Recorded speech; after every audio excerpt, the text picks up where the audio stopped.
Over 50 years, it's been racing's most trusted weekly publication.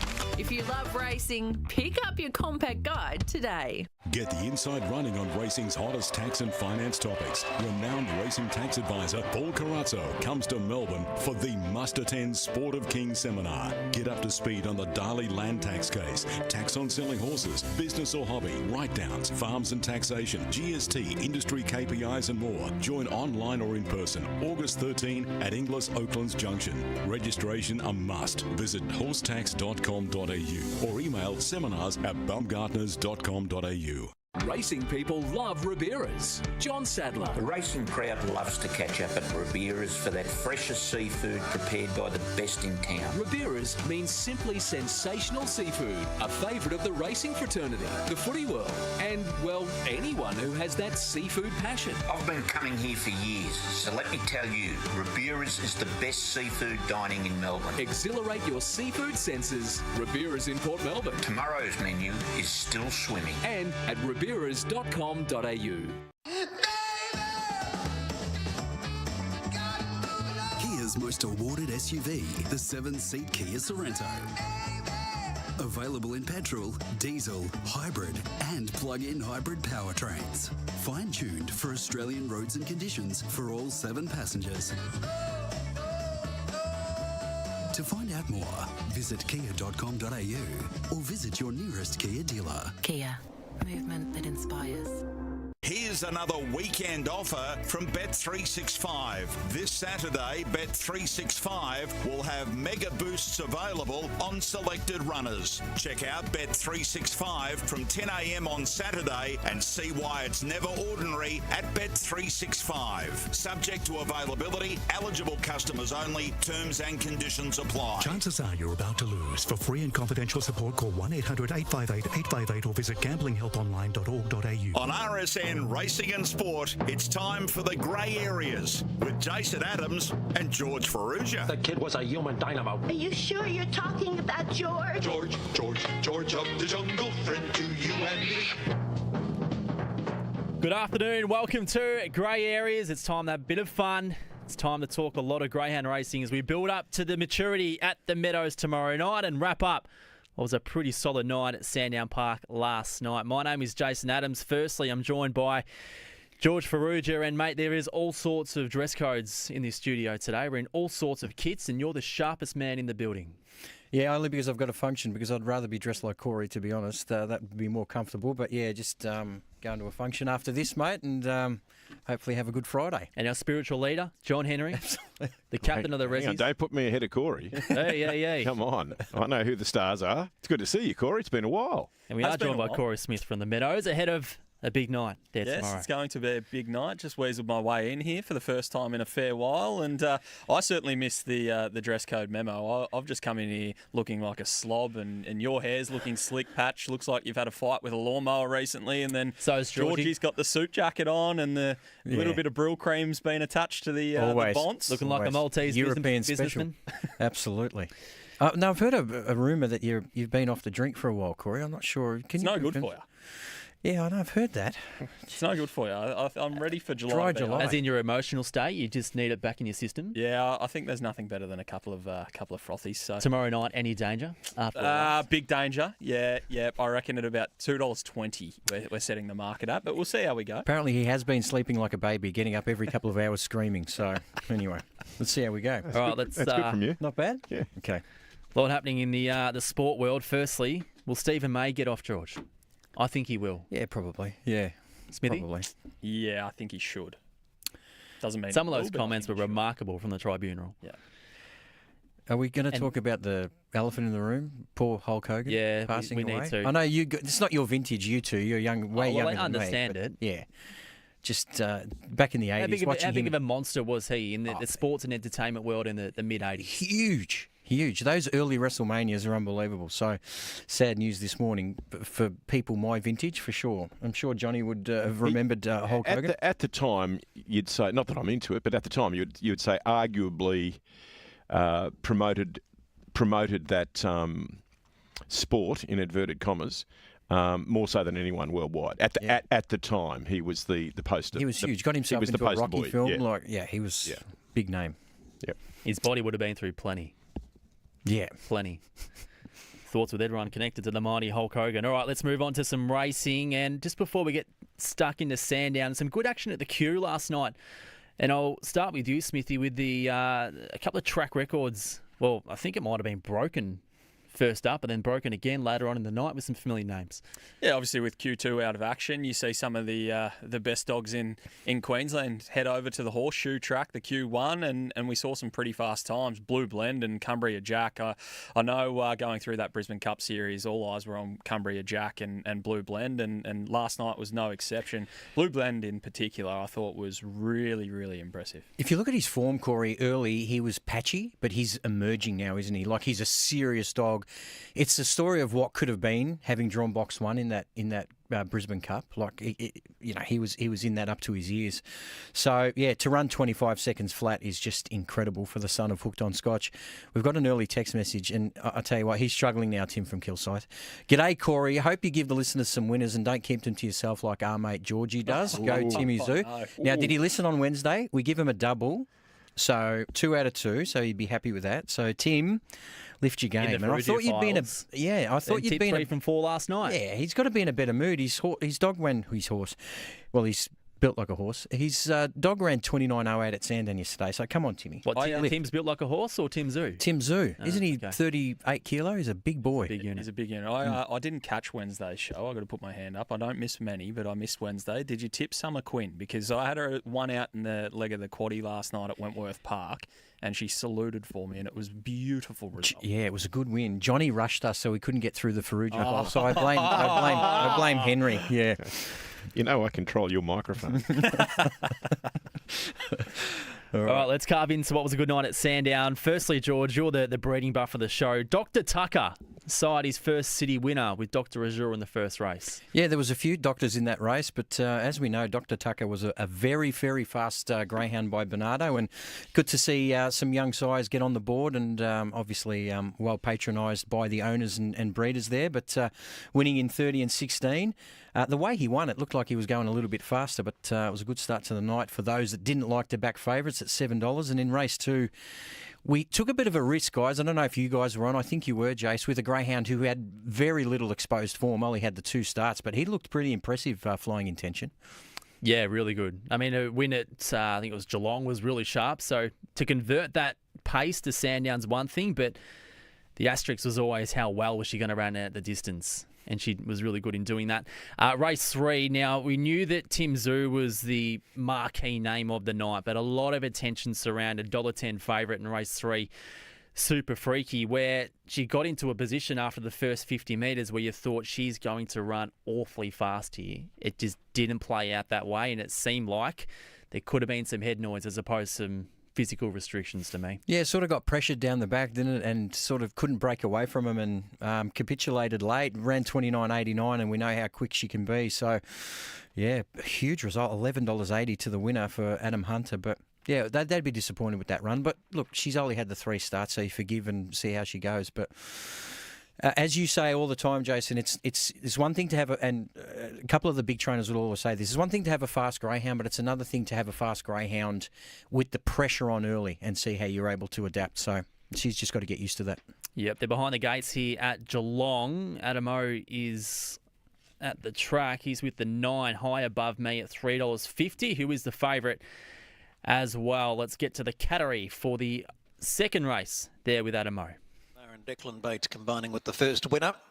They've got a long shot here, $31, in fact outsider of the field. Red Falcon walking up, Luke Curry in the saddle. Barma Slama is now being led in, cool as a breeze. Jamie Mellum narrowly denied in the first. Teams up with Kieran Barr. And there's Lapland for Better Vet. This is race 2. Signals through and away they go. And High Above Me was only fair to begin from the inside gate. Third last on Settling. Morality won the jump from Redders, and Lapland Out Deeper now goes on. A length to Barma Slama in fourth, then Faster Bullet on the inside, and going around them Cool as a Breeze now to fifth, followed by Brazen Queen midfield and away from the fence. Next going through in the middle is Red Falcon. Then comes High Above Me, who's buried second last back on the running rail. And Where's Matilda is the trailer coming up to the bend, 600 to go. Redders took over, leads 3/4 Lapland and Morality third. Cool as a Breeze 3 wide, outside of Barma Slama fifth the centre, then Brazen Queen. Next is Faster Bullet, travelling well on the fence but nowhere to go, and then Red Falcon. Next is High Above Me, trying to get through the pack, and Where's Matilda is last. Redders came into the straight, 250 to go. Leading from Lapland, and then comes Cool as a Breeze. Morality next. Barma Slama in behind. There's no High Above Me. It's Redders still going well in the lead. Lapland ducked in behind it, and it's Redders now starting to extend its lead, a length and a half, almost two. Redders won from Lapland, and third Faster Bullet. From the back, Where's Matilda, a big run, ran fourth, and then Barma Slama followed by Morality, and then Red Falcon. Cool as a Breeze was next, and the last couple in were High Above Me, who never fronted, and also well back was Brazen Queen. So Redders, double figure winner, $10 fixed odds, has held up a little better on the tote, and with race experience it's come to the fore, the colt-based Star Turn, Danny O'Brien and Zach Spain combining. Jumped well, there were a few looking at the lead, but Redders was able to take over after 200 metres, controlled the race, kicked strongly.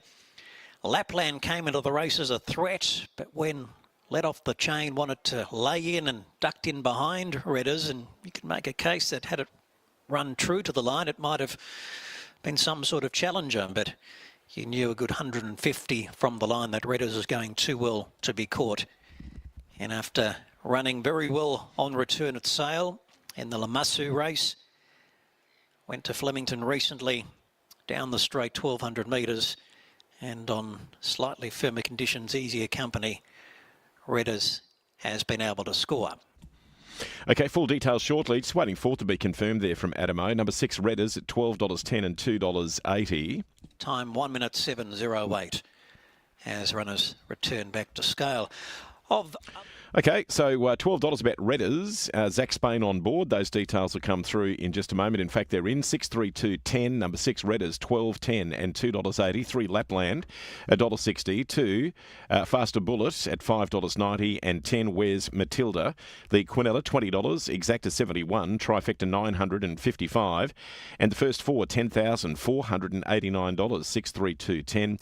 Running double 8 and 6 $76. Jason, you got just a couple of seconds until Victoria Shore at Hillsville. Yeah, we've got stuff all to deal with here, Johnny. Before we get to Hillsville, Tim Zooboys here was just sensational. I mean, the drift in the market was highly confusing, but to see him accelerate to the front like he did, you could only laugh at it and just put the feet up and watch one of the best greyhounds in the country. As one of the owners, Corey, wouldn't you love it when you see him in front on the first corner? Like, is there a dog in Australia that can run him down like that? No, there's certainly not many. And I heard you not too long ago on this program say he's the best race dog in Australia, and I think he just showed that last night that he really is in that top echelon. Oh, what a star. All right, getting loaded here for the fourth at Hillsville. The favourite, the Pink, Big Duke, $3.40. Here's Victoria Shore. To run the Pink. Jason, thank you as we welcome a team who are grey areas. Great radio listening here for all of our greyhound racing fans.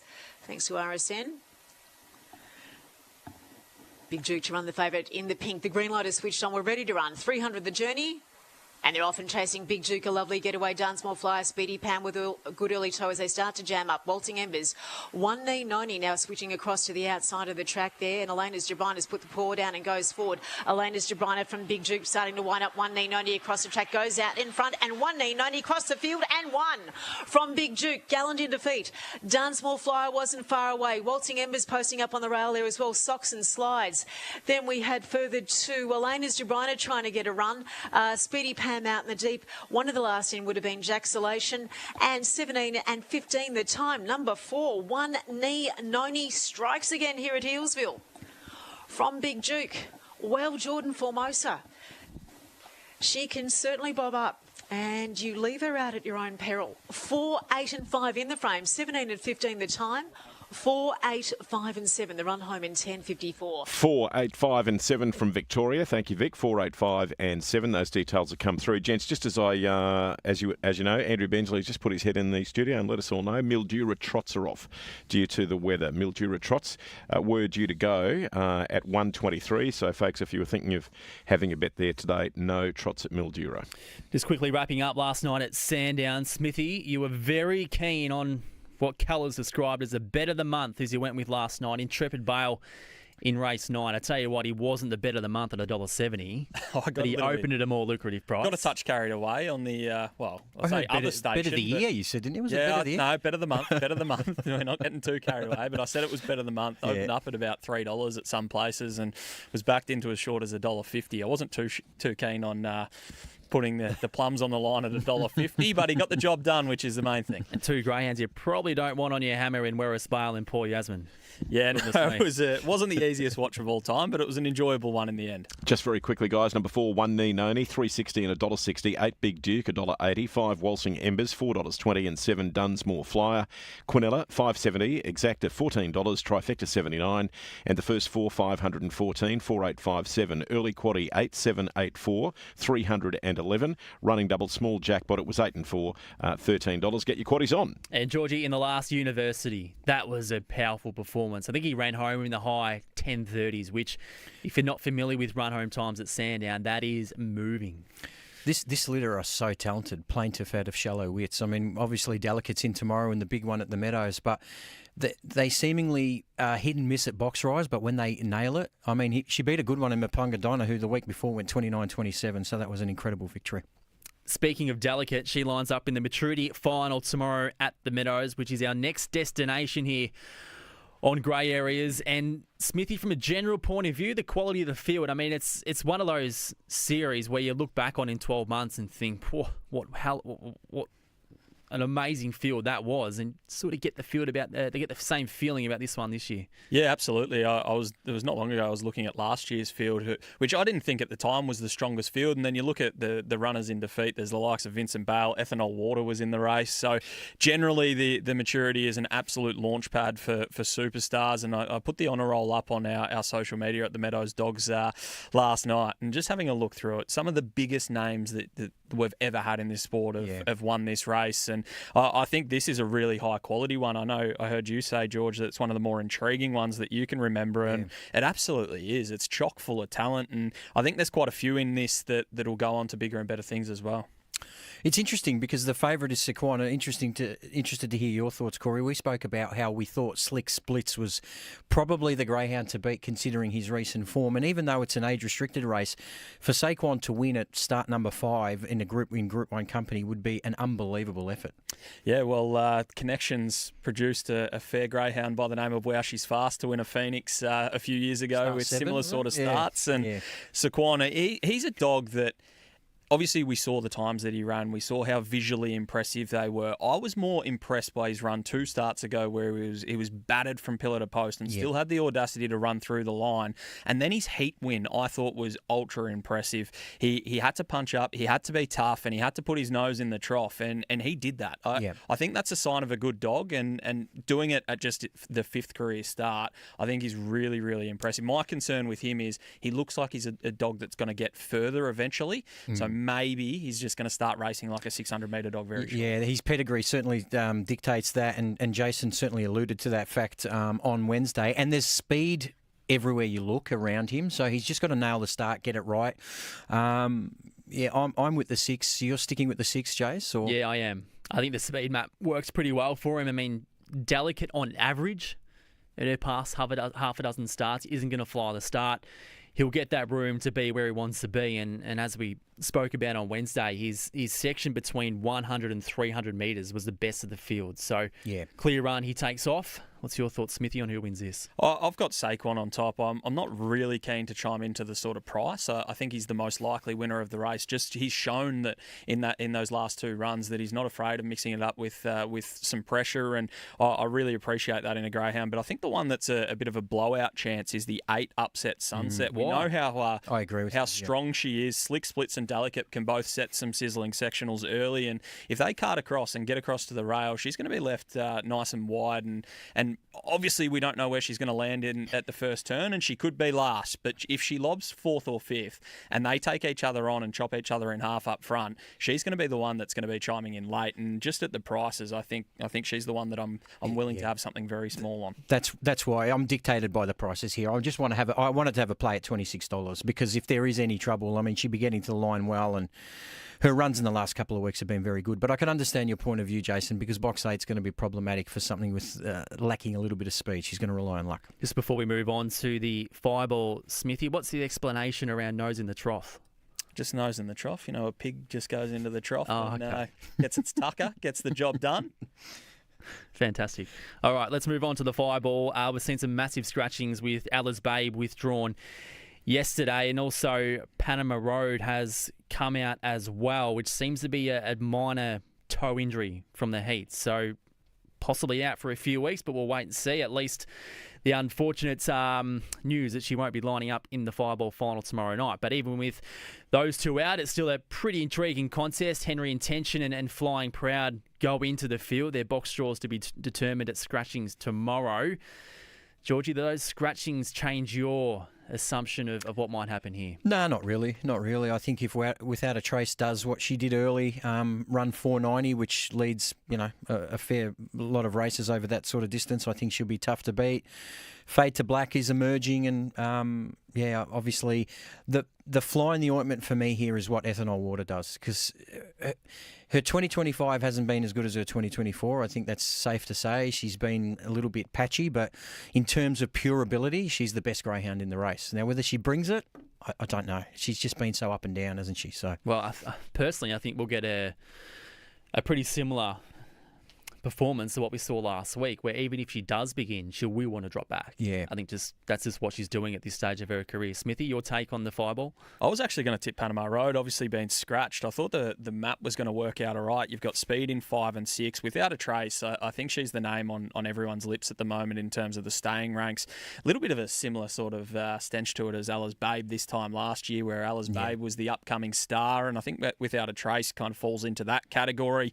Whether she cops a bit too much heat from Copper Rush, that remains to be seen, but I think it's just really, really hard to go against Without a Trace. My one major knock on her on Saturday night is that whole old second up syndrome over 700 metres, which I'm a subscriber to, but I think she's had such a good grounding, particularly over the 680 at Geelong where we saw her. She came out and beat a good field at Bendigo as well, and I think she's ticked absolutely every box she can at this stage, so there's no reason to not be with her. But as you guys touched on, Ethanol Water, she's the class runner in the race. We just don't know what she's going to do. And I mentioned that her 2025 is not as good as 22. She still won a Group 1 race this year, but she's... and competed in others. Yeah, and her form's reads consistent, but that brilliance that we've seen early, the 41.30s and 40s at Sandown, they just don't seem to be there right at the moment. All right, so you're tipping... Without a Trace, yep. Smithy Without a Trace. Yep. Also myself, I'm probably the most bullish on her and have been for a month. I think she's an absolute gun and could do a number on them in the fireball tomorrow night. Let's move on to a couple of other races on the Meadows card. Race 7 and 11 in particular, George. And race 7 is a free-for-all. We see Mapunga Reward, Lakeview Emily, Flying Zulu. This is a fair dinkum contest. Yeah, I know. Tale of two tapes here with Lakeview Emily highballing out in front and Mapunga Reward giving her a start, and Kenny run her down. Leaning towards Lakeview Emily from the draw. She's just such a talented greyhound, loves the Meadows. It's a great little race. Mapunga Reward's recent form after his serious injury months ago has just been incredible. It's been one of the stories of the year for mine. He's a star greyhound, and obviously gearing up for a state sprint crack. And then race 11, Smithy, we see Dashing Slay, who found all sorts of froth and bubble in her heat last Saturday night, back in a grade 5, but it is on the stronger side of the grade 5s that we see. This is a cracking grade 5. You've got My Name's Eden, who's been in really good form, Lakeview Jude, who will push up the track. Dashing Slay takes half a step right as well, so the map's going to be super important. Ethanol Secret from the inside will be rattling home. Dashing Slay's clearly the class runner in the field. We've seen her in high pressure races. We've seen her deal with that. She had absolutely no peace last week from a pretty sticky draw, and that was a sticky draw because she had Lakeview Jude on her inside last week, and she has it again. So I don't think this is a lay-down misere by any stretch of the imagination for Dashing Sleigh, but I think all greyhound fans, or nuffies as I affectionately call us, I think would like to see Dashing Sleigh get back to her best and be highballing out in front. If there's anyone out there behind the wheel or on the tools or whacking away at the keyboard and think, geez, I might head out to the Meadows tomorrow night, what's on offer? What can they get involved in? Yeah, we've still got a couple of tables upstairs. Well, as of about an hour ago when I left the Meadows to come here, there was a couple of tables. So get in touch with the club if you'd like to. We've got some casino games on upstairs, which is all a little bit of fun. And then there'll be a little bit of entertainment outside of that. And we always have our hospitality offerings, which are... I'm a little bit biased, but I always think they're high class. Great food. Keep a table for George. He might be kicking on still after his lunch this afternoon. I wouldn't have thought so, mate. Quite one Don't have it in It's you. $1.04. It's $1.04. You've seen him in his Henry's finest up and form, about John. today, isn't he? $1.04. All right. What do we got? What are we All right, doing? Tips? Tips tomorrow night at the Meadows, George. Yeah, a greyhound from Tassie who probably hasn't shown her best form since she's come to the mainland, but I think Red Stiletto is well placed tomorrow in a grade 5, race 3, number 5 for Brendan Purcell. Her split last start at Geelong, beaten by a good greyhound, was very fast. If she can get back to that and find the top early or in the top couple, she'll be hard to beat because she can run it out okay. Also like race 10, number 2, Warm Cockles. I know it's a grade 4, so there's still talented greyhounds in the race, but I just think he's been racing against some of the best greyhounds in the country. Drawn okay, loves the Meadows too, and be hard to beat, race 10, number 2. All right, obscure outlay. We had some hard luck last week with some certainties just falling over. One of them being the team supported by 2 gentlemen in this room in the Pies. Serves me right for tipping West Coast though too. People make a good point. They've won 1 out of 17 or whatever they have. Adelaide to beat Port Adelaide in the showdown. St Kilda to beat Melbourne head to head. And we're going to throw in an NRL game just for Johnny because he's from up north. The Bulldogs to beat Manly on Sunday. Long time ago. Shopping at around $3.60. So there's the obscure bet for the week. Long time ago. Yeah. You still watch a bit of NRL, don't you? Not really. Back in the Hulk Hogan days. Not since the North Sydney Bears left the comp. North Sydney Bears, that's right. That's going back. All right. No, mate, I'm Australian rules man. Now, of course. Yeah. Well, why would State of origin gets me up and about, but you back for a pretty successful go club. the Maroons. But yeah. Speaking of your love for Collingwood, John, is it a danger game, like as you commonly say, against Richmond this week? Well, we've just lost to Fremantle by a point. Let's just remember that. Everything's a danger game Is that at the in moment. any consideration facing Richmond? No. I think that Collingwood will win, but I don't want to, make the Tigers sound like they're going to, lie down and die easily. No. Well, if you look at the numerical form, there's one team going into it that has won 2 on the bounce and one team that's lost 2 on the bounce. So having said all that, I'm in control. 70. Say no more. All right, let's move on. It's time for the Ferrugia Files. And Smithy, I know you're very familiar with this segment. My favourite segment. And the transparency and reliability has been up and down. We've seen a great week. We've seen a great week from G Ferrugia. Yeah. Now, you've had a couple of winners in the last couple of nights. Set to Sizzle, In Bloom, Summer Quinn. You're rolling at a good rate. Yeah, I think we've had 6 in the last 2 days, mate. Can't continue with the crop that you were just about to mention, I don't think. Still talking about the dogs? Warrigal. Race 12, number 1, Ringwald. I couldn't tip her for people. No. Wins by 6. I'm keen to play the audio. Is Cosgrove still in Paris? Yes. Because he owns it. Yeah, okay. The Meadows tomorrow night, race 1, number 8, Joni Black. Yeah, I like her going forward. I think she's got a bit of a future, but I don't think she can beat Ross the Boss. Race 7, number 2, Valens Whaler at the Meadows. Good luck to him. Easy race against Mapunga Ward and Lakeview Emily, so yeah. Lungs all lose, 1 million. God, strike. Place best. Race 9, the Meadows, number 1, Vital Step. Place best. I don't think he's good enough to beat Sunset Wisp and Vista Weird. And can we finish with a bang at Ballarat tomorrow? Race 11, number 7, Nevermind. No, we can't. Probably place best, I think. Wins by 8. On? It's just that's the only thing. It's like lucky we don't have you doing the watchdog comments. To just say place best. I know, none of them can win. If I've got a chance to take the piss out of him, I'll go grab the audio. All right, now before we wrap up the show, Smithy comes to me yesterday, George, and said he's got an idea. He's been inspired. Dangerous. He's been inspired by what people may be familiar with out there, the scorecard through the Sounding Board podcast. Now he's got a greyhound version of that, okay, the Fire Raider. So is that a fair way to summarise what you're about to I don't know hit, what's Smithy? going to happen right now, but it's trouble. I've left you guys in the dark, and it's not often that I come with homework prepared, so I'm a little bit concerned as well. I don't often have anything prepared when I come into this studio, but it's basically a this or that. You guys have just got to make a decision. I'm going to give you 2 greyhounds' names, and you've got to decide which one that you would rather have. And I don't care what criteria you're using. You've just got to make a decision, and you're not allowed to explain it, and it's got to be quick fire. I'm not standing here. We'll lose some friends. Not standing here waiting for 15 seconds while you guys decide. You've just got to rip through them. So we've got quite a few here. We'll see how many we can get to. First of all, I'm going to roll with Wow, She's Fast or Simon Told Helen. Wow, she's fast. Wow, she's fast. Brett Lee or Fernando Bale. Fernando. Seneki or Mapunga Blazer. Seneki. Explicit or Black Magic Opal. Explicit. Black Magic Opal. Tigalong Tonk or Shimmer Shine. Shimmer Shine. Tornado Tears or Fanta Bale. Tornado Tears. Oh, you guys are, I'm ending this segment right now. Gypsy Wyong or Ethanol Water. Ethanol Water. Valpolicella or Palawa King. Palawa King, yep. Orson Allen or Whiskey Riot. Orson Allen. Striker Light or Uphill Jill. Be careful here. Strike a light by a panel. Miata or Bold Trees. Miata. My Redeemer or Koblenz. Koblenz. Tommy Shelby or Aston Rupee. Tommy Shelby.